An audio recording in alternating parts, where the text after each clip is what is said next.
भगवान गणेश को विघ्नहर्ता कहा जाता है।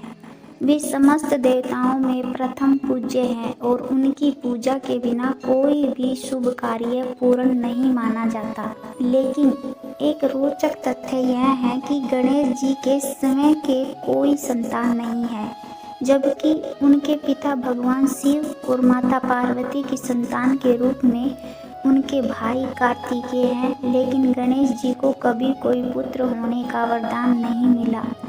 ऐसा क्यों हुआ? इसके पीछे एक रहस्यमयी और रोचक पौराणिक कथा है।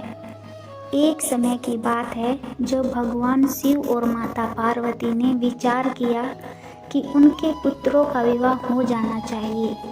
कार्तिकेय और गणेश दोनों ही योग्य थे, लेकिन एक प्रश्न उठा कि पहले किसका विवाह किया जाए। शिव और पार्वती ने यह तय किया कि जो पहले संपूर्ण पृथ्वी की परिक्रमा कर आएगा उसी का विवाह पहले होगा।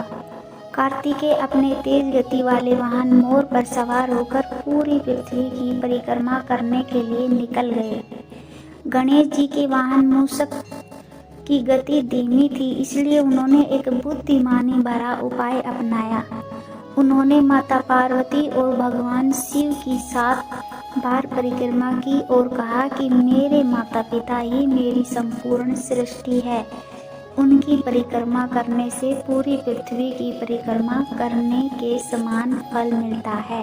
इससे भगवान शिव और माता पार्वती प्रसन्न हुए और उन्होंने गणेश जी का विवाह रिद्धि और सिद्धि से करा दिया। एक कथा के अनुसार देवी तुलसी ने एक बार भगवान गणेश को विवाह का प्रस्ताव दिया था, लेकिन गणेश जी ने यह कहकर मना कर दिया कि वे ब्रह्मचर्य का पालन कर रहे हैं। इससे क्रोधित होकर तुलसी ने गणेश जी को श्राप दिया, हे गणेश, तुम्हें कभी अपने पुत्र का सुख प्राप्त नहीं होगा।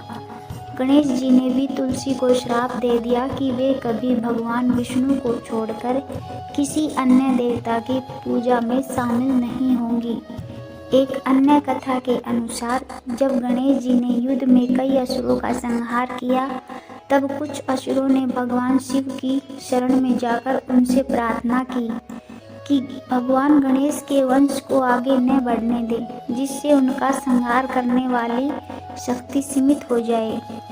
भगवान शिव ने उनकी यह प्रार्थना स्वीकार कर ली और गणेश जी को यह वरदान या श्राप दिया कि उनकी कोई संतान नहीं होगी। गणेश जी ने स्वयं यह संकल्प लिया था कि वे अपने भक्तों के लिए सदैव बाल स्वरूप में ही रहेंगे और अपनी संतान के बजाय समस्त ब्रह्मांड के पालनहार बनेंगे। इसलिए वे गणपति गणों के स्वामी तो बने, लेकिन वे पिता नहीं बने। हालांकि गणेश जी के भौतिक रूप में कोई पुत्र नहीं हुआ, लेकिन उनकी 2 शक्तियाँ शुभ और लाभ उनके प्रतीकात्मक पुत्र माने जाते हैं। शुभ अच्छाइयों और पवित्रता का प्रतीक है, लाभ ज्ञान और बुद्धि के प्रतीक हैं। यह कथा हमें सिखाती है कि हर चीज में भगवान की इच्छा सर्वोपरि होती है। गणेश जी ने सिद्ध किया कि पुत्र का सुख भले ही न मिले, लेकिन उनके भक्त ही उनके असली परिवार हैं। गणेश जी ने व्यक्तिगत जीवन के बजाय संपूर्ण सृष्टि के कल्याण को चुना।